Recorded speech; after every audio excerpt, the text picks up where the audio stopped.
అమ్మ లేట్ అవుతుంది, క్యారెట్ తీసుకురావే. రే ఇదిగోరా, నేను నువ్వేం తినలేదని ఈరోజు నీకోసం గుడ్డు కూర చేశాను. తింటలేమ్మా. ఏం చేస్తున్నాడేంటి? సార్, నా వైఫ్ ను ట్రాప్ చేయడానికి న్యూడ్ పిక్స్ పంపిస్తావా? ఏదో మంచివాడివని జాబ్ లో పెట్టుకుంటే ఇడియట్. నీ అంతు తెలుస్తాను, పోలీస్ కంప్లైంట్ ఇస్తాను. సార్ నేనెందుకు పంపిస్తాను సార్? ఇప్పుడే నేను డ్యూటీకి బయలుదేరుతున్నాను సార్. నేను ఏ ఫొటోస్ పంపించలేదు సార్. చూస్తారా నీ సంగతి ఏంటో చూస్తా. ఎవర్రా? ఏమైంది అలా ఉన్నావు? ఇదేడుస్తుంది. ఆగవే,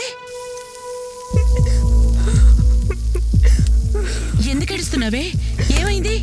అమ్మా అది చెల్లి ఏమైందే? అన్నయ్య, అమ్మా నా ఫొటోస్ అన్ని నోట్ ఫొటోస్ గా మార్ఫ్ చేసి సోషల్ మీడియాలో అందరికి షేర్ చేస్తానని బెదిరిస్తున్నాడు. అది నువ్వు లోన్ తీసుకున్నావంట కదా, అది రీపే చేయలేదని నా ఫొటోస్ అన్ని సోషల్ మీడియాలో అప్లోడ్ చేస్తానని వార్నింగ్ ఇస్తున్నారు.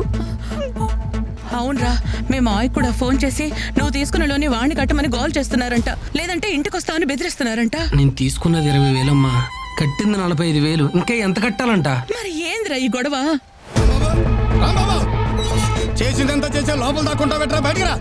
ఎద్దావా ఎరా, మీ పక్కింట్లో దిగిన పాపానికి మమ్మల్ని ప్రశాంతంగా బతకనివరా? ఏమైందన్నయ్య? ఏమైందని నెమ్మదిగా అడుగుతా వింటమ్మా. మీ ఓడి ఎవరి దగ్గర లోన్ తీసుకున్నాడంట, అది కాస్త ఎగ్గొట్టాడంట. ఆ యదవులందరూ నాకు కాల్ చేసి నన్ను నా కుటుంబాన్ని బండబూతులు తిడుతున్నారు. అయినా పోయిపోయి వాళ్ళందరికీ నువ్వు నా నెంబర్ ఎందుకు ఇచ్చావురా? ఒక్క నిమిషం బాబు, మా పక్కింటి నెంబర్లు మా బంధువుల నెంబర్లు మీకెలా వచ్చినాయిరా? యాప్ ఇన్స్టాల్ చేసినప్పుడే మొత్తం నీ అన్ని డీటెయిల్స్ వచ్చేసినాయి, అర్థమైందా? నీ ఫోటోస్ నీ వీడియోలు అన్ని వచ్చినాయి.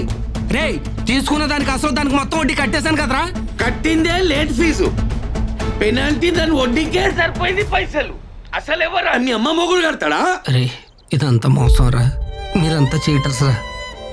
అరే మీరు అసలు మనుషులేనారా?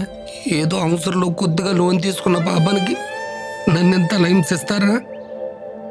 ఇదంతా ముందే తెలిస్తే అసలు మీ దగ్గర నేను అప్పే తీసుకునేవాడిని కాదురా. చెలగల్లన్న రక్తం అంతా పీల్చేస్తున్నారు కదరా. అరే అరే, ఇవన్నీ అప్పులు తీసుకునే ముందు ఆలోచించాలి.